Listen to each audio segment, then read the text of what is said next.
حکومت وقت نے پیٹرول کی قیمت 70 سے 75 روپے مقرر کر دی، مگر پھر کیا ہوا؟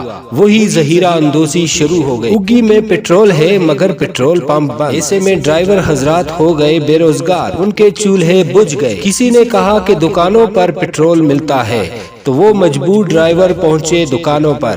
پہلے تو دکاندار نے انکار کیا، مگر پھر رشتے دوستی اور تعلقات نے خدا خدا کر کے وہ راضی ہوا کہ ٹھیک ہے پیٹرول دیتا ہوں، مگر 70 روپے فی لیٹر نہیں بلکہ 120 روپے فی لیٹر ملے گا۔ مرتا کیا نہ کرتا وہ بیچارہ، ایک ہفتے سے بے روزگار، گاڑی کھڑی چولہا بند، 120 روپے فی لیٹر پیٹرول لینے پر رضامند ہو گیا۔ پیٹرول خریدا، گاڑی نکالی اور نکل پڑا۔ صبح سے شام گاڑی چلائی، شام ہوئی حساب کیا تو بچت 50 روپے۔ طوفان برپا ہو گیا، امید تھی آج گھر راشن جائے گا، مگر کچھ نہ بنا۔ یہ کہانی کسی ایک گھر کی نہیں بلکہ ہر وہ گھر جس کا چولہا گاڑیوں کی مزدوری سے چلتا تھا بجھ گیا۔ مگر حکومت بے بس، انتظامیہ خاموش، پرائس کنٹرول ڈپارٹمنٹ بے حس، A C, D C, police, T M A سب کے سب سو گئے۔ پھر کیسے نہ آئے عذاب خداوندی، وبائیں، زلزلے، سیلاب۔